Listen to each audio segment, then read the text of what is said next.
Hello friends, आज हम लोग एलएनबी ओपेनियम का 5.22 का जी पार्ट का सॉल्यूशन लेके आए हैं। सिग्नल सिस्टम में डिस्क्रीट टाइम फूरियर ट्रांसफॉर्म कर रहे हैं, जिसमें कि 5.22 नंबर प्रॉब्लम में दे रखा है कि the following are the Fourier transform of discrete time signal. ये जो x e to the power j omega given है और Fourier transform of discrete time signal है। डिस्क्रीट सिग्नल एक्सएन का फूरियर ट्रांसफॉर्म गिवन है। Determine the signal corresponding to each transform. जो ये Fourier transform दे रखा है, किस सिग्नल का फूरियर ट्रांसफॉर्म है, ये फाइंड करना है। अब अब तक तो जो सिग्नल था उसमें डायरेक्ट इनवर्स फूरियर ट्रांसफॉर्म का फॉर्मूला वगैरह या प्रॉपर्टी यूज करके बना ले रहे थे, लेकिन इस वाले प्रॉब्लम में इनवर्स फूरियर ट्रांसफॉर्म लगाएंगे, इंटीग्रेशन लगाएंगे, तो इसका इंटीग्रेशन करना पॉसिबल नहीं है। इसमें हम पार्शियल फ्रैक्शन वाले तरीके को यूज करेंगे। पार्शियल फ्रैक्शन मेथड से इनवर्स फूरियर ट्रांसफॉर्म निकालेंगे, प्लस ए फॉर्मूला यूज करेंगे 1/1 minus A E to the power minus omega का इनवर्स फूरियर ट्रांसफॉर्म होगा A to the power N U N. इस वाले रिजल्ट को हम यूज करेंगे जहां की ए 1 से छोटा है, मॉड ए लेस देन 1 है। अगर मॉड ए ग्रेटर देन 1 होगा तो फिर राइट साइडेड लगाना पड़ेगा। चलिए, तो डिनोमिनेटर में क्वाड्रेटिक है तो इसको फैक्टर करना पड़ेगा। कैसे फैक्टर करेंगे डिनोमिनेटर वाले को, देखते हैं। इन दोनों को ए और सी को मल्टीप्लाई करके 1/8 आ रहा है, तो बीच वाले को इस तरीके से ब्रेक करें ताकि मल्टीप्लाई करके 1/8 आ जाए और सोल्व करके 1/4 आ जाए। तो 1/4 है, इसको 2/4 माइनस 1/4 लिख सकते हैं। मल्टीप्लाई करेंगे तो 2/16 1/8 आ जाएगा, और सिंप्लीफाई करेंगे तो 1/4 आएगा। तो -1/4 है, तो -2/4 प्लस 1/4 मतलब -1/2 प्लस 1/4 के फॉर्म में बीच वाले को स्प्लिट, मिडिल वाले को स्प्लिट करेंगे। क्या बन जाएगा? X e to the power j omega. ठीक है, एक समझ गए ना? X square plus b x plus 6c को इस तरह से, बी को इस तरीके से स्प्लिट करते हैं कि b equal to alpha plus beta हो जाए, और जो alpha into beta a c के बराबर हो जाए। अल्फा इंटू बीटा किसके बराबर हो जाए? ए सी के बराबर हो जाए, मतलब प्लस करके बी आ जाए और मल्टीप्लाई करके ए इंटू सी आ जाए। इस तरीके से ब्रेक करते हैं। 1 - 1/3 to the power minus J omega, 1 - 1/2 E to the power minus J omega ले लेते हैं, plus 1/4 E to the power minus J omega, minus 1/8 e to the power minus 2 j omega. देखिए, सोल्व करेंगे तो -1/2 plus 1/4 -1/4 आएगा, multiply करके -1/2 आ रहा है, तो ये फैक्टर आउट हो जाएगा इजीली।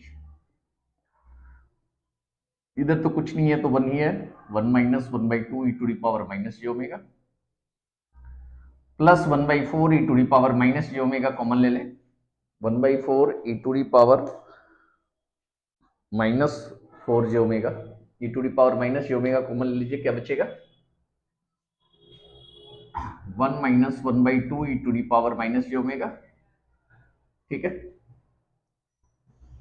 और ये दोनों को कॉमन ले लें तो क्या बनेगा? ये 1 - 1/3 to the power minus J omega, दोनों से कॉमन ले लें तो 1 - 1/2 ई to the power minus J omega, 1 plus 1/4 E to the power minus J omega. ठीक है, अब इसका पार्शियल फ्रैक्शन करेंगे। This equal to A upon 1 - 1/2 E to the power minus J omega होगा, plus B upon 1 plus 1/4 E to the power minus J omega होगा। ठीक है, ए और बी की वैल्यू फाइंड करेंगे। कैसे फाइंड करेंगे देखते हैं। पार्शियल फ्रैक्शन हमने करवा रखा है, आप देख सकते हैं। लैप्लास ट्रांसफॉर्म, जेड ट्रांसफॉर्म सब में यूज किए थे पार्शियल फ्रैक्शन, ज्यादा डिटेल में बताने की जरूरत नहीं। ए की वैल्यू निकालनी है ना, तो ए के डिनोमिनेटर में जो है उसको यहां से हटा दीजिए, बचेगा 1 - 1/3 to the power minus J omega. ठीक है, divided by 1 minus 1/2 E to the power minus J omega, यहाँ से हटा दीजिए तो क्या बचेगा 1 plus 1/4 E to the power minus J omega, और इसको जीरो करेंगे तो E to the power minus J omega की वैल्यू क्या आएगी 2 आएगी। मतलब ये जो पोल है वो कहाँ पे है, E to the power minus J omega equal to 2 पे है। चाहे तो E to the power plus J omega के टर्म में भी कन्वर्ट कर सकते हैं, जैसे जेड ट्रांसफॉर्म में जेड फिर लेफ्ट साइड लेके जाते थे फिर राइट साइड वापस लाते थे। वो थोड़ा लंबी प्रोसेस है, मैं डायरेक्ट ही कर रहा हूं, थोड़ा जल्दी हो जाएगा। E to the power minus J omega equal to 2 put कर दे तो क्या बन जाएगा ये 1 माइनस 2/3 1 प्लस 2/4। 3 एलसीएम ले ले, 3 माइनस 2 डिवाइड बाई 2 एलसीएम ले ले तो 2 प्लस 1, 1/3 इंटू 2/3, 2/9 आ गया। ए की वैल्यू 2/9 आ गई। बी की वैल्यू इसी तरीके से निकाल लीजिए, बी इक्वल टू हो जाएगा 1 minus 1/3 to the power minus J omega. B के डिनोमिनेटर वाला यहां से हटा दे, ये बचेगा 1 minus 1/2 E to the power minus J omega, और दिस इक्वल टू 0 पुट कर देंगे तो E to the power minus J omega की वैल्यू -4 आएगी। तो -4 पुट कर देते हैं, E to the power minus J omega equal to -4 put कर दिया जाए तो क्या आएगा ये 1 minus minus plus 4/3 divide by 1 minus minus plus 4/2, 4 और 4 प्लस 3 7/3 डिवाइड बाई 3 7/9 आ गया। तो x e to the power j omega में वैल्यू पुट किया जा सकता है, तो ये क्या बन जाएगा